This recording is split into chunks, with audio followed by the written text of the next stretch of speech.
बिस्मिल्लाहिर्रहमानिर्रहीम। अस्सलाम वालेकुम डियर स्टूडेंट्स। आज का जो हमारा टॉपिक है वो है salient features of UK constitution. Lecture को स्टार्ट करने से पहले मैं आपसे रिक्वेस्ट करना चाहता हूं कि मेरे इस चैनल को आप सब्सक्राइब कर दें और इस वीडियो को लाइक करें। और अगर आपके पास कोई टॉपिक है जो आप सीखना समझना चाहते हैं तो वो आप कमेंट बॉक्स में मुझे कमेंट कर सकते हैं। वीडियो को आखिर तक देखिएगा क्योंकि आखिर में मैं आपको एक न्यूज़ बताने वाला हूं जो कि एक गुड न्यूज़ है। तो चलिए लेक्चर को स्टार्ट करते हैं।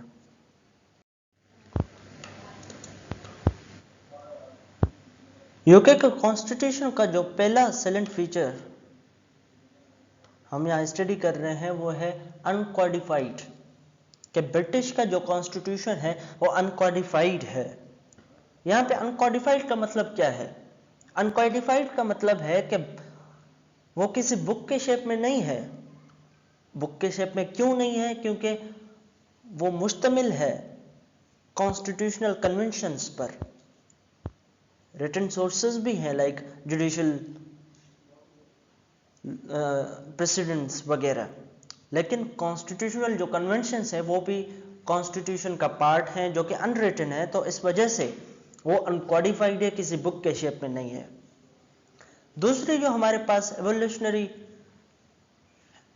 एक साइलेंट फीचर है।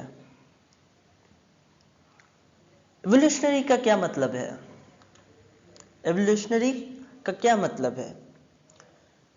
एवोल्यूशनरी का मतलब है कि वो इवॉल्व हुआ है,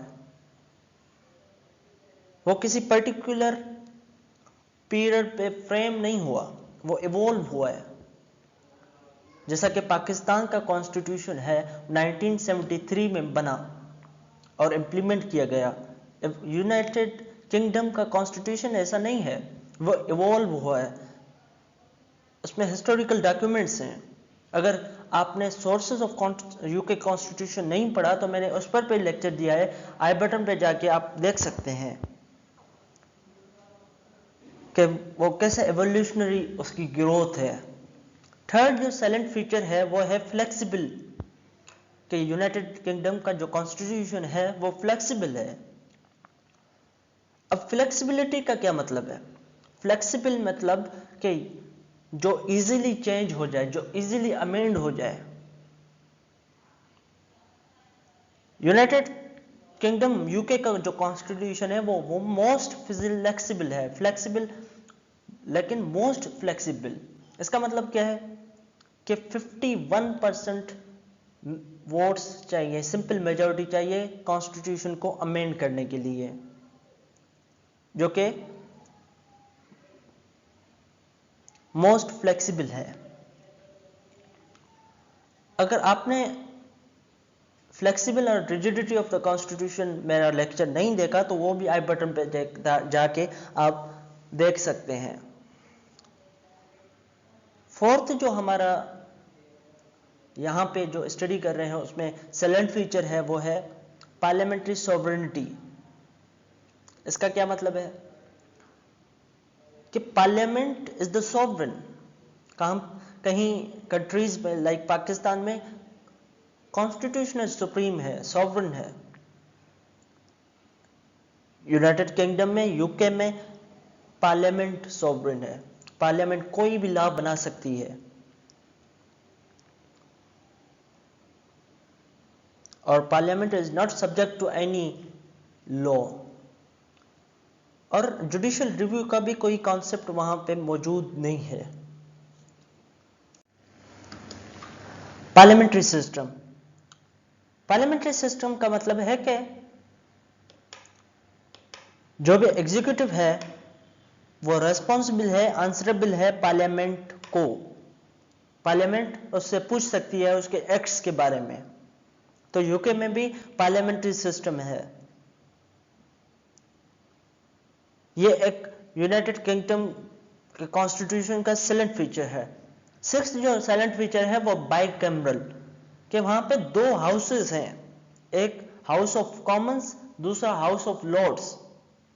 house of Commons House of Lords से ज़रा मॉडर्न है। हाउस ऑफ जो लॉर्ड्स है वो एक पुराना हाउस है, पुराना चैम्बर है। 7th जो साइलेंट फीचर है वो है यूनिटरी सिस्टम। यूनि मीन्स एक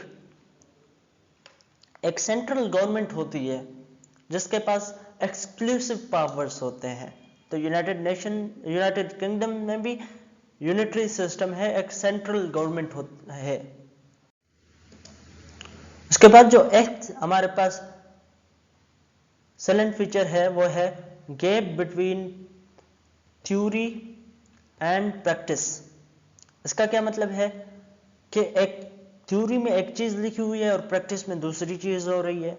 जैसा कि थ्योरी में लिखा हुआ है कि जो भी मैटर्स हैं वो कौन डील करेगा, क्वीन, लेकिन प्रैक्टिस में क्वीन जस्ट अपनी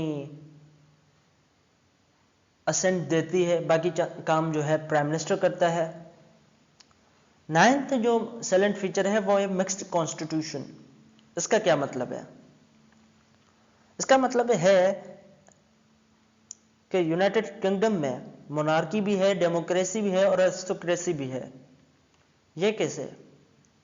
क्योंकि वहां पे क्वीन प्रेजेंट है, क्वीन की मौजूदगी मोनार्की को रिप्रेजेंट करती है। हाउस ऑफ कॉमन्स की मौजूदगी डेमोक्रेसी को प्रेजेंट करती है और जो हाउस ऑफ लॉर्ड्स है वो एरिस्टोक्रेसी को रिप्रेजेंट करती है। ठीक है, तो उसके बाद हमारे पास है लास्ट साइलेंट फीचर, वो है independence of judiciary with no judicial review. UK में जुडिशरी इंडिपेंडेंट है, किससे? एग्जीक्यूटिव से, लेकिन इसके पास कोई भी जुडिशियल रिव्यू का पावर नहीं है लेजिस्लेटिव एक्ट्स में। हाँ, उनके पास पावर है एग्जीक्यूटिव एक्ट्स में जुडिशियल रिव्यू का। और एक चीज मैं आपको बता दूं कि यूके का जो जुडिशरी है वो as compare to American judiciary बहुत वीक है। तो ये था आज का हमारा लेक्चर के स्टार्ट में मैंने आपसे एक कमिटमेंट की थी कि मैं आपको गुड न्यूज़ दूंगा। वो गुड न्यूज़ ये है कि मैं आपको इसी टॉपिक से रिलेटेड नोट्स दे रहा हूँ अपने, जो कि मैंने खुद लिखे हैं। वो आप डिस्क्रिप्शन बॉक्स के लिंक में जाके वहाँ से डाउनलोड कर सकते हैं। और आपसे एक रिक्वेस्ट करना चाहता हूँ कि आप मेरे चैनल को सब्सक्राइब करें और बेल आइकन को लाजमी दबाएं ताकि मेरा हर न्यू वीडियो आप तक पहुँचता रहे। Thank you very much. अल्लाह हाफिज़।